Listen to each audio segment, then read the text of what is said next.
जय श्री कृष्ण। जितात्मनः प्रशान्तस्य परमात्मा समाहितः शीतोष्ण सुख दुखेषु तथा मानापमानयोः। अध्याय 6 श्लोक 7। व्याख्या। छठे श्लोक में अनात्मनः पद और यहाँ जितात्मनः पद आया है। इसका तात्पर्य है कि जो अनात्मा होता है वह शरीर आदि प्राकृत पदार्थों के साथ मैं और मेरापन करके अपने साथ शत्रुता का बर्ताव करता है, और जो जितात्मा होता है वह शरीर आदि प्राकृत पदार्थों से अपना संबंध न मानकर अपने साथ मित्रता का बर्ताव करता है। इस तरह अनात्मा मनुष्य अपना पतन करता है और जितात्मा मनुष्य अपना उद्धार करता है। जितात्मनः जो शरीर, इंद्रियां, मन, बुद्धि आदि किसी भी प्राकृत पदार्थ की अपने लिए सहायता नहीं मानता और उन प्राकृत पदार्थों के साथ किंचिन मात्र भी अपनेपन का संबंध नहीं जोड़ता, उसका नाम जितात्मा है। जितात्मा मनुष्य अपना तो हित करता ही है, उसके द्वारा दुनिया का भी बड़ा भारी हित होता है। शीतोष्ण सुख दुखेषु प्रशान्तस्य। यहाँ शीत और उष्ण इन दोनों पदों पर गहरा विचार करें तो ये सर्दी और गर्मी के वाचक सिद्ध नहीं होते, क्योंकि सर्दी और गर्मी ये दोनों केवल त्वगिंद्रिय के विषय हैं। अगर जितात्मा पुरुष केवल एक त्वगिंद्रिय के विषय में ही शांत रहेगा तो श्रवण, नेत्र, रसना और घ्राण इन इंद्रियों के विषय बाकी रह जाएंगे, अर्थात इनमें उसका प्रशांत रहना बाकी रह जाएगा, तो उसमें पूर्णता नहीं आएगी। अतः यहाँ शीत और उष्ण पद अनुकूलता और प्रतिकूलता के वाचक हैं। शीत अर्थात अनुकूलता की प्राप्ति होने पर भीतर में एक तरह की शीतलता मालूम देती है, और उष्ण अर्थात प्रतिकूलता की प्राप्ति होने पर भीतर में एक तरह का संताप मालूम देता है। तात्पर्य है कि भीतर में न शीलता हो और न संताप हो, प्रत्युत एक समान शांति बनी रहे, अर्थात इंद्रियों के अनुकूल प्रतिकूल विषय, वस्तु, व्यक्ति, घटना, परिस्थिति आदि की प्राप्ति होने पर भीतर की शांति भंग न हो।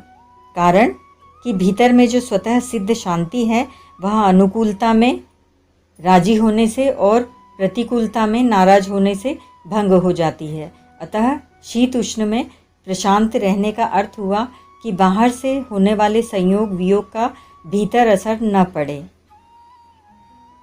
अब यह विचार करना चाहिए कि सुख और दुख पद से क्या अर्थ लें। सुख और दुख दो तरह के होते हैं। एक साधारण लौकिक दृष्टि से जिसके पास धन, संपत्ति, वैभव, स्त्री, पुत्र आदि अनुकूल सामग्री की बहुलता हो उसको लोग सुखी कहते हैं। जिसके पास धन, संपत्ति, वैभव, स्त्री, पुत्र आदि अनुकूल सामग्री का अभाव हो उसको लोग दुखी कहते हैं। दूसरा, जिसके पास बाहर की सुखदायी सामग्री नहीं है वह भोजन कहाँ करेगा, इसका पता नहीं है, पास में है, साथ में कोई सेवा करने वाला नहीं है। ऐसी अवस्था होने पर भी जिसके मन में दुख संताप नहीं होता और जो किसी वस्तु, व्यक्ति, परिस्थिति आदि की आवश्यकता का अनुभव भी नहीं करता, प्रत्युत हर हालत में बड़ा प्रसन्न रहता है, वह सुखी कहलाता है। परंतु जिसके पास बाहर की सुखदायी सामग्री पूरी है, भोजन के लिए बढ़िया से बढ़िया पदार्थ हैं, पहनने के लिए बढ़िया से बढ़िया कपड़े हैं, रहने के लिए बहुत बढ़िया मकान है, सेवा के लिए कई नौकर हैं, ऐसी अवस्था होने पर भी भीतर में रात दिन चिंता रहती है कि मेरी यह सामग्री कहीं नष्ट न हो जाए, यह सामग्री कायम कैसे रहे, बड़े कैसे आदि। इस तरह बाहर की सामग्री रहने पर भी जो भीतर से दुखी रहता है वह दुखी कहलाता है। उपर्युक्त दो प्रकार से सुख दुख कहने का तात्पर्य है। बाहर की सामग्री को लेकर सुखी दुखी होना और भीतर की प्रसन्नता खिन्नता को लेकर सुखी दुखी होना। गीता में जहाँ सुख दुख में सम होने की बात आई है वहाँ बाहर की सामग्री में सम रहने के लिए कहा गया है। जैसे सम दुख सुख 12, 13, 14, 24, शीतोष्ण सुख दुखेषु समः 12-18 आदि। जहाँ सुख दुख से रहित होने की बात आई है, वहाँ भीतर की प्रसन्नता और खिन्नता से रहित होने के लिए कहा गया है। जैसे द्वंद्वैर्विमुक्ताः सुख दुख संगेः 15-5 आदि। जहाँ सुख दुख में सम होने की बात है, वहाँ सुख दुख की सत्ता तो है पर उसका असर नहीं पड़ता, और जहाँ सुख दुख से रहित होने की बात है, वहाँ सुख दुख की सत्ता ही नहीं है। इस तरह चाहे बाहर की सुखदायी दुखदायी सामग्री प्राप्त होने पर भीतर से सम होना कहें, चाहे भीतर से सुख दुख से रहित होना कहें, दोनों का तात्पर्य एक ही है, क्योंकि सम भी भीतर से है और रहित भी भीतर से है। यहाँ शीत उष्ण और सुख दुख में प्रशांत सम रहने की बात कही गई है। अनुकूलता से सुख होता है, अनुकूल वेदनीयम सुखम, और प्रतिकूलता से दुख होता है, प्रतिकूल वेदनीयम दुखम। इसीलिए अगर शीत उष्ण का अर्थ अनुकूलता प्रतिकूलता लिया जाए तो सुख दुख कहना व्यर्थ हो जाएगा, और सुख दुख कहने से शीत उष्ण कहना व्यर्थ हो जाएगा, क्योंकि सुख दुख पद शीत उष्ण अनुकूलता प्रतिकूलता के ही वाचक हैं।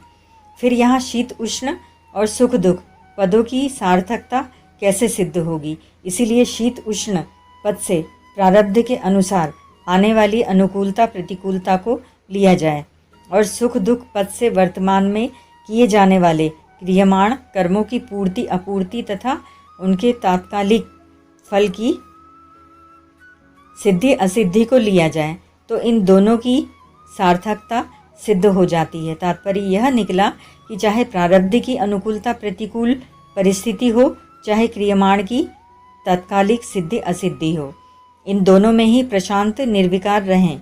इस प्रकरण के अनुसार भी उपर्युक्त अर्थ ठीक दिखता है, कारण कि इसी अध्याय के 4 श्लोक में आए नेन्द्रियार्थेषु अनुषज्यते पद को यहाँ शीत उष्ण पद से कहा गया है, और न कर्मसु अनुषज्यते पदों को यहाँ सुख दुख पद से कहा गया है। अर्थात वहाँ प्रारब्ध के अनुसार आई हुई अनुकूल प्रतिकूल परिस्थिति में और क्रियमाण कर्मों की पूर्ति अपूर्ति तथा तात्कालिक फल की सिद्धि असिद्धि में आसक्ति रहित होने की बात आई है, और यहाँ उन दोनों में प्रशांत होने की बात आई है।